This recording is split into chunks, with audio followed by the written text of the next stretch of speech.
Queridos de Deus, eu desejo a todos a paz do Senhor. Pai do Senhor, meus irmãos. Tão feliz com Jesus?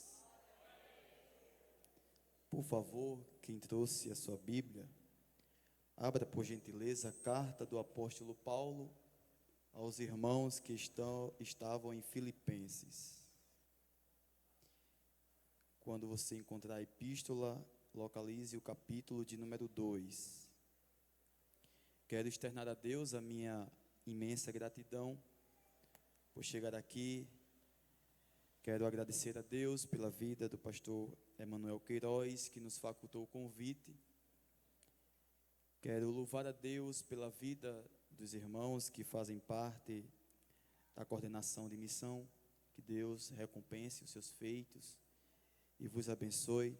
Aos pastores que estão em minha retaguarda, que Deus fortaleça os vossos passos, em nome de Jesus. Quem achou o texto, capítulo de número 2, Filipenses, diga amém.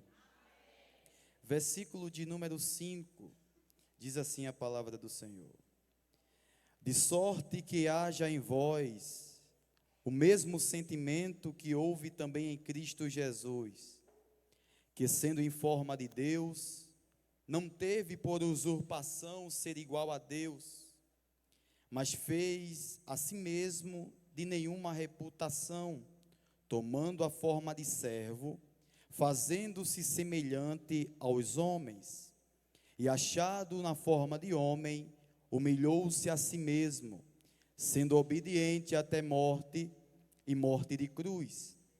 Por isso Deus também o exaltou soberanamente, e lhe deu o nome que está sobre todo nome, para que ao nome de Jesus se dobre todo o joelho, que estão nos céus, e na terra, e debaixo da terra.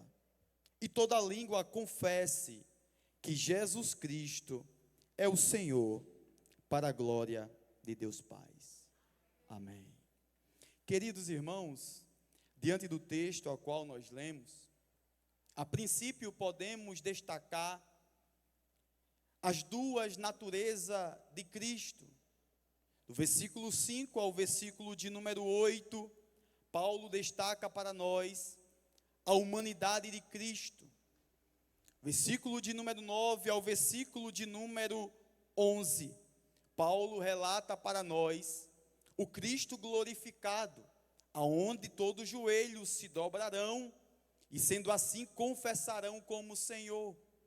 A epístola do apóstolo Paulo aos Filipenses, é bem verdade que essa cidade era uma cidade cosmopolita, ou cosmopolita, porque abrangia tanto judeus como gentios, pessoas que se converteram após a pregação do evangelho através da vida de Paulo.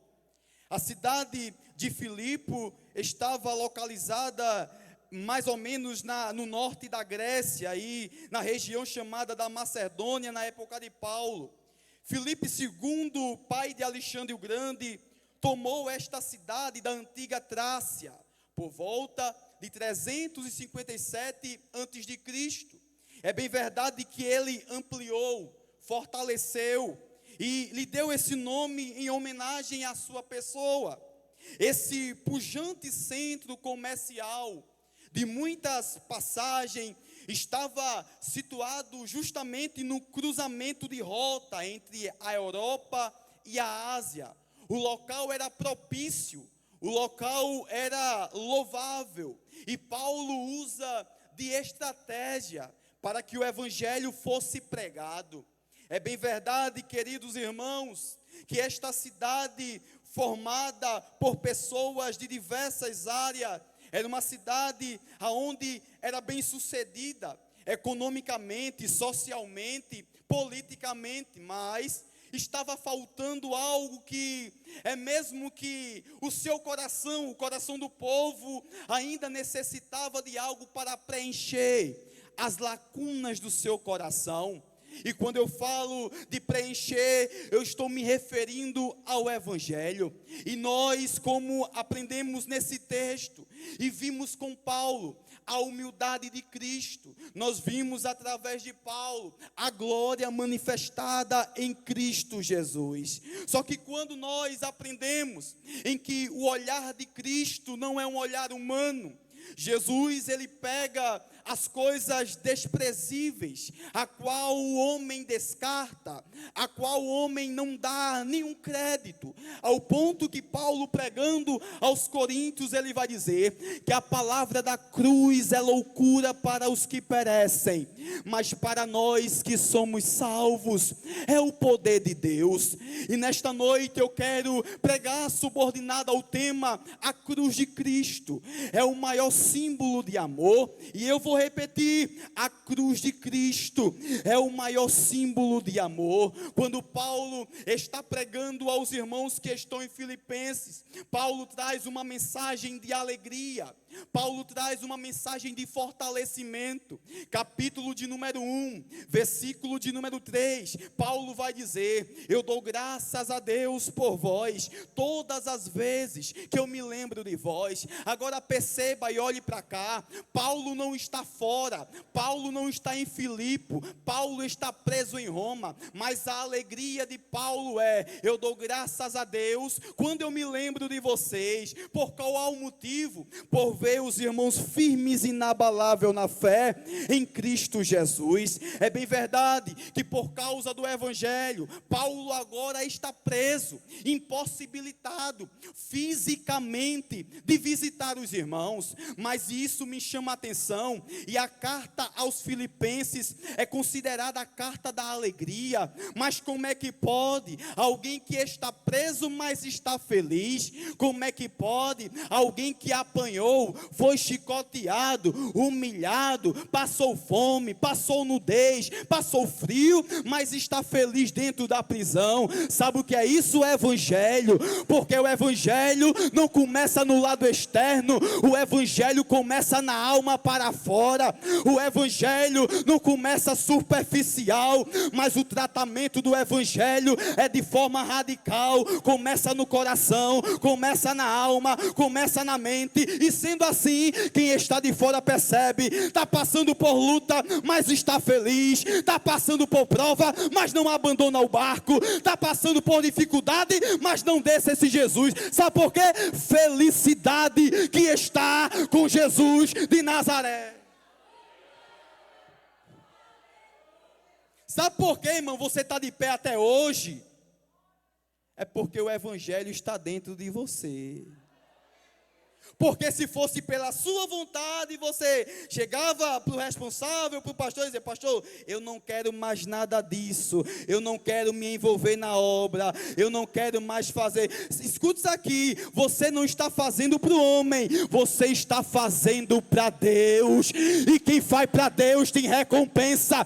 Quem faz para Deus, aleluia, ninguém trabalha para Jesus em vão. 1 Coríntios capítulo 15, versículo 58, Paulo vai dizer: sedes firmes e constantes, meus irmãos, sabendo que o vosso trabalho no Senhor não é vão, não é vão. Quem acredita nessa palavra, quem acredita nesse Evangelho, tem recompensa de Deus para a sua vida. Aí Paulo vai dizer: eu dou graças a Deus quando me lembro de vós. Um cara que está preso, um cara que está impossibilitado de chegar até Filipos, mas ele diz: eu estou alegre, porque eu me lembro de vocês e vocês estão firmes no Evangelho. Existe aqui, olhe para cá, que quando, por aqui existem algumas penitenciárias, pessoas estão presas fisicamente, mas algumas pessoas naquele ambiente ouviram falar do Evangelho. O corpo está preso, mas a alma está livre. O corpo está impossibilitado de sair, mas a alma está livre. Um momento vai chegar de eles ir para fora, e outrora que faziam atrocidade, cometiam homicídios, que faziam tráfico, agora a sociedade vai enxergar diferente e vai dizer: verdadeiramente Jesus entrou na vida dele, verdadeiramente Jesus entrou na vida dela. Sabe o que é isso? Evangelho de Deus é poder para nós. Evangelho de Deus é mudança de vida. E quando a gente percebe a alegria de Paulo, Paulo demonstra para nós que é possível ser feliz com Jesus. E aí ele fortalece os irmãos. Ele fortalece no sentido de que, quando ele vai dizendo no versículo 6 do capítulo 1, vai dizer: tendo por certo que aquele que começou a boa obra em vós, vai aperfeiçoar até o dia de Cristo Jesus. E existem 3 principais obras que Deus realiza. A primeira obra que Deus realiza é por nós, que é a salvação. A segunda obra que Deus realiza é em nós, que é o processo da santificação. A terceira obra que Deus realiza é por meio de nós. E quando eu falo por meio de nós, é o serviço, é a voluntariedade, é estar disponível na obra do reino de Deus. E quando Paulo disse: tenha por certo, porque Deus começou uma obra e Ele não vai deixar pela metade. Deus começou uma obra e Ele vai concluir até o final. E isso que Paulo está dizendo, se fortaleçam em Cristo, não pare na caminhada. Eu sei que a guerra está travada, mas eu quero trazer uma boa notícia: a obra vai ser concluída, o negócio vai ser feito, porque o dono da obra se chama Jesus de Nazaré.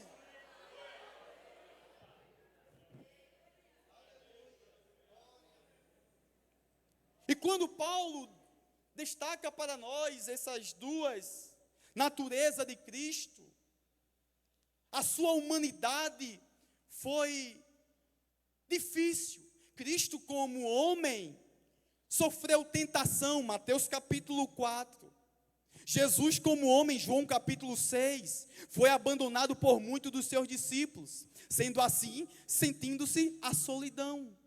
Jesus, como homem, no Getsêmani, ele disse: Pai, passa de mim este cálice. Como homem, ele pediu para Deus passar, mas como Deus, ele disse: não faz a minha vontade, mas faz a tua. Ele é o mediador entre Deus e o homem. E quando ele, na sua humanidade, foi humilhado, chicoteado, zombado, mas o propósito de tudo isso, o objetivo de Cristo era a cruz.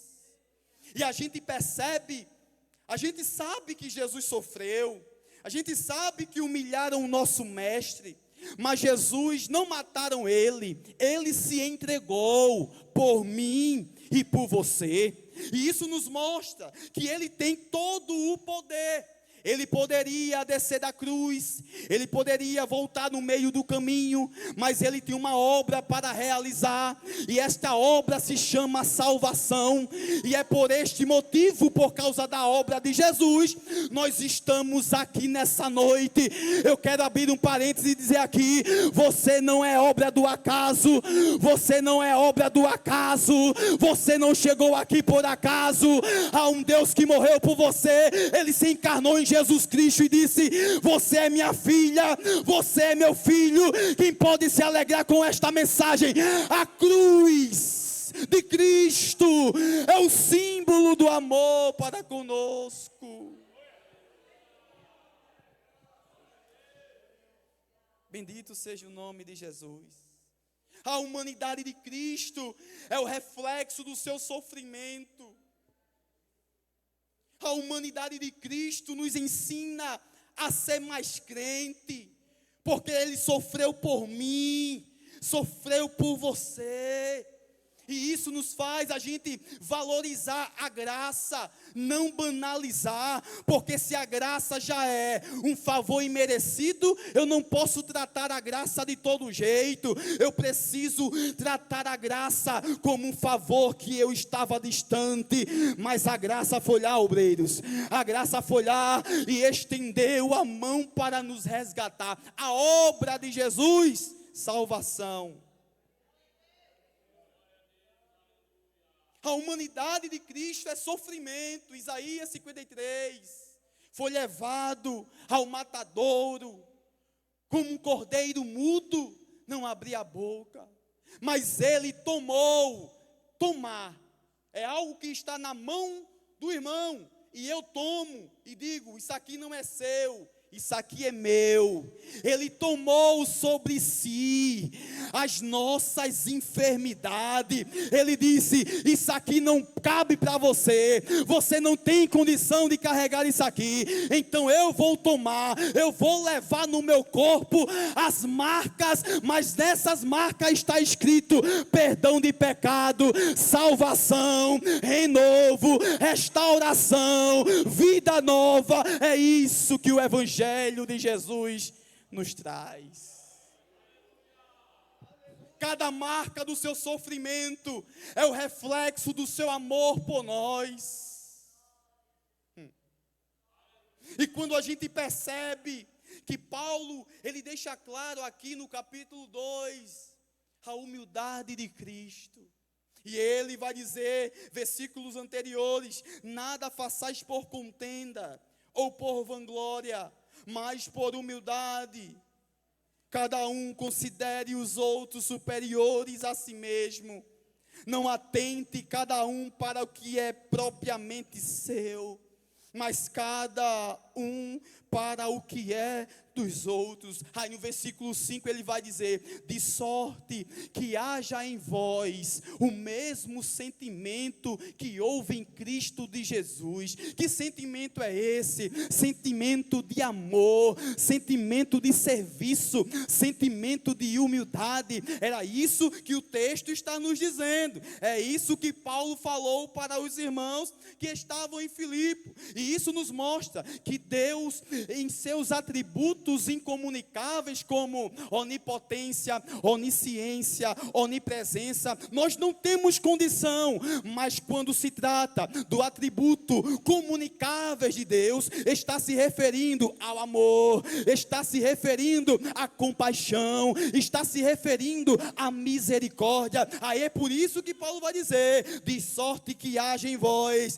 o mesmo sentimento que houve em Cristo Jesus. Quer parecer com Jesus? Imite Ele. Quer parecer com Jesus? Siga as obras dele. E quando nós observamos, ele vai dizer: mas fez a si mesmo de nenhuma reputação, tomando a forma de servo, que no grego quer dizer escravo.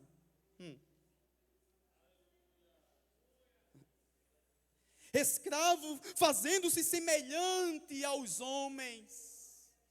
Gênesis capítulo de número 1, versículo 26, Deus falou: façamos o homem a nossa imagem e semelhança. Você é parecido com Jesus, meu irmão.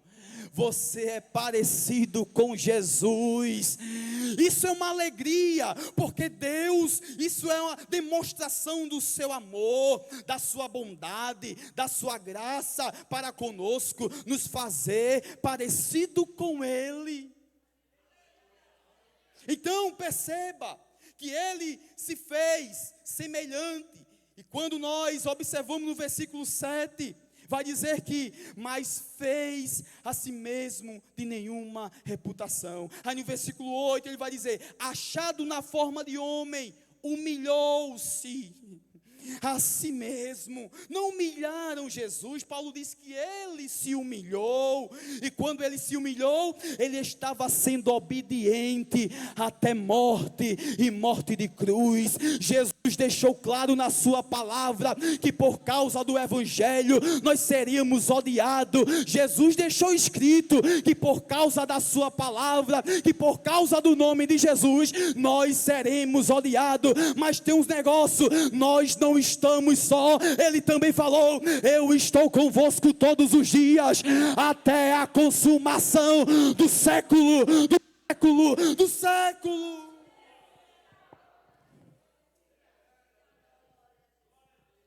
Primeiro, a humildade de Jesus é a verdadeira, e Ele é o nosso maior exemplo. A obediência de Cristo em assumir a cruz é prova do seu amor para com o irmão Lucas. Porque o irmão Lucas merecia ser condenado. Irmão, a gente não presta. Mas Jesus olhou para a gente e disse: eu vou limpar o templo e vou enviar o Espírito Santo para habitar em vós. Paulo disse que estava todos destituídos, afastados de Deus. Nós, irmão, carregamos a natureza adâmica. E quando eu falo disso, eu falo da nossa natureza, da nossa carne. Mas nós glorificamos a Jesus, que quando os discípulos ficaram sabendo que ele ia para a cruz, irmão Marcos, ele disse: não fiquem tristes, porque eu vou enviar o Consolador para estar com vocês, Isso foi Jesus quem disse.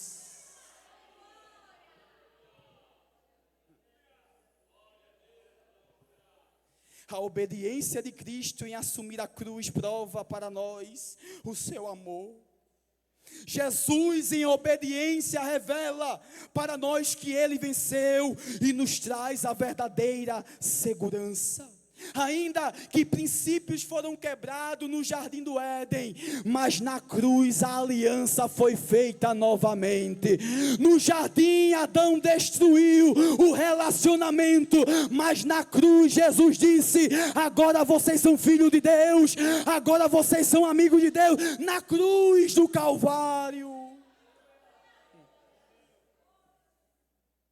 E isso foi o instrumento que Jesus quis usar.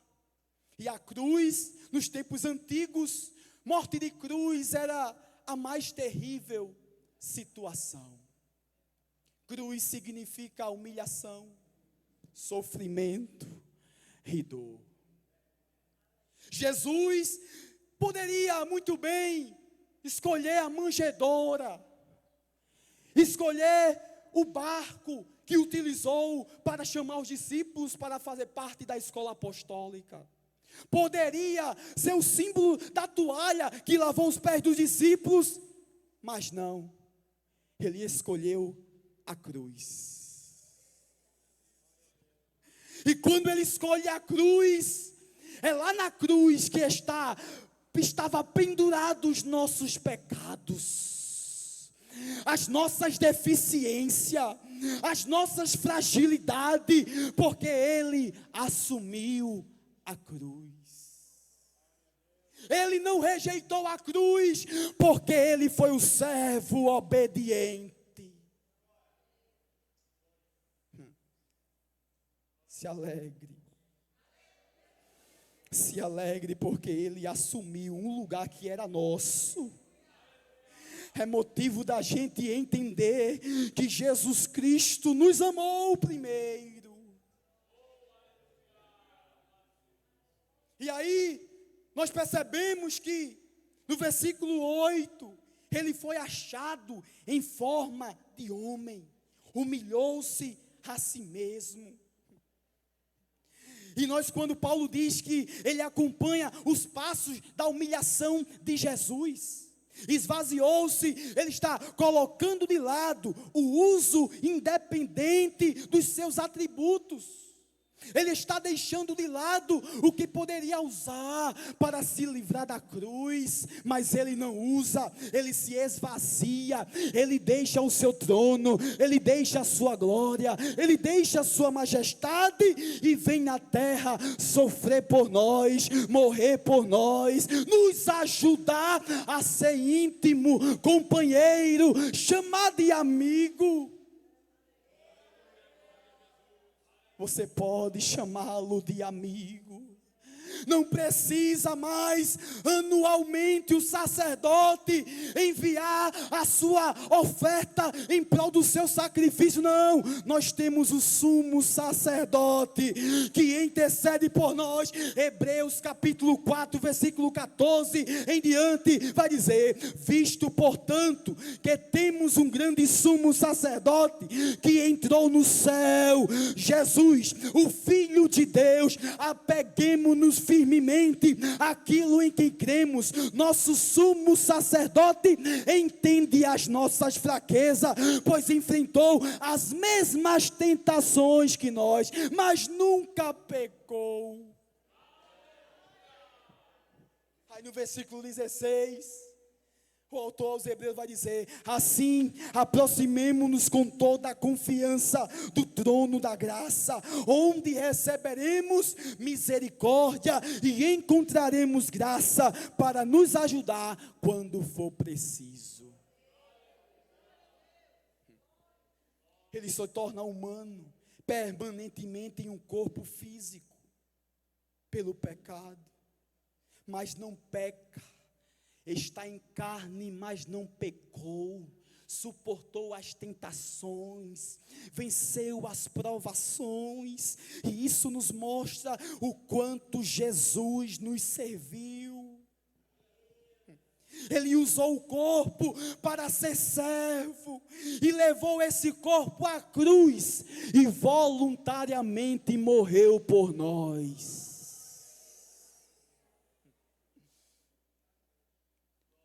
E nós percebemos que em cada religiões por aí afora existe um símbolo.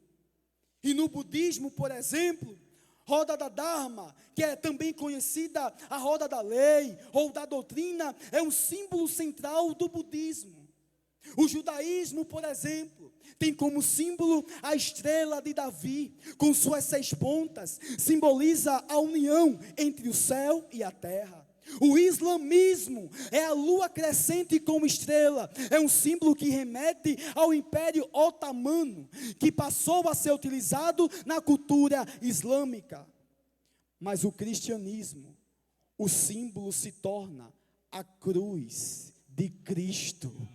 Sabe qual é a diferença? É porque a cruz de Cristo nós encontramos reconciliação. Na cruz de Cristo nós se tornamos filhos de Deus. Na cruz de Cristo nós se tornamos amigos de Deus. Na cruz de Cristo os nossos pecados foram perdoados. E essa é a diferença. Você tem dono.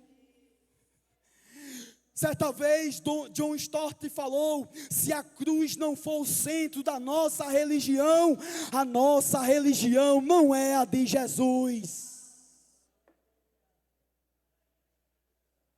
Paulo falando aos Gálatas, e aí o perigo, estou encerrando, a circuncisão queria entrar aos irmãos que estavam aos Gálatas.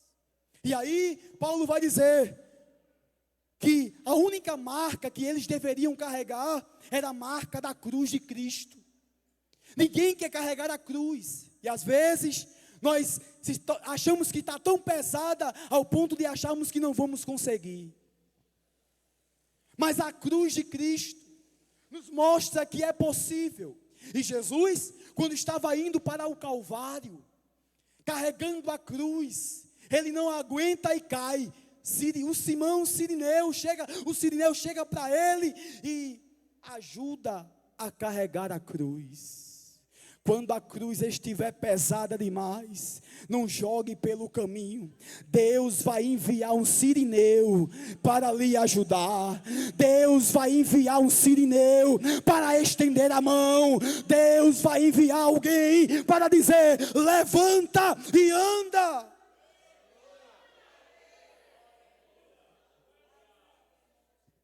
Jesus é um exemplo de que disse que a cruz se tornaria pesada, mas ele não mandou deixar no caminho. Ele disse para os discípulos: eu vou adiante de vós, mas após mim, pegue-se uma cruz, tome a si mesmo e siga-me.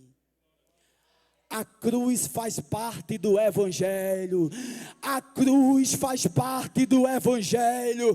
Você está aqui porque Ele assumiu a cruz. Quem pode se alegrar? Quem pode glorificar? Quem pode exaltar o nome de Jesus?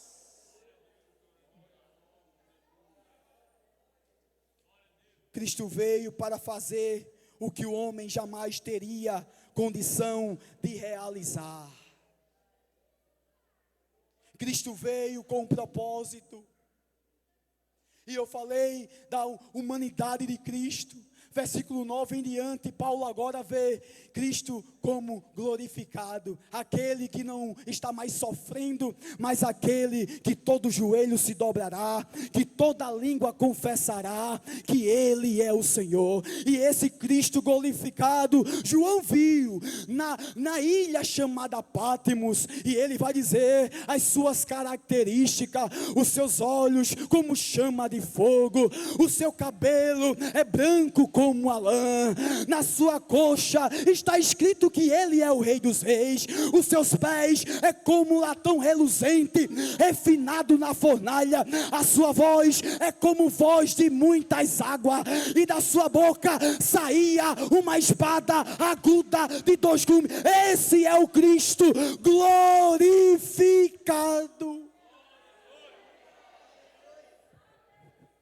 Veio como cordeiro, mas voltará como leão.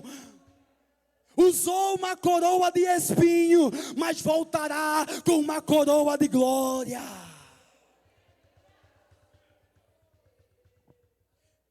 Foi julgado por Pilatos e Herodes, mas ele vai voltar para julgar.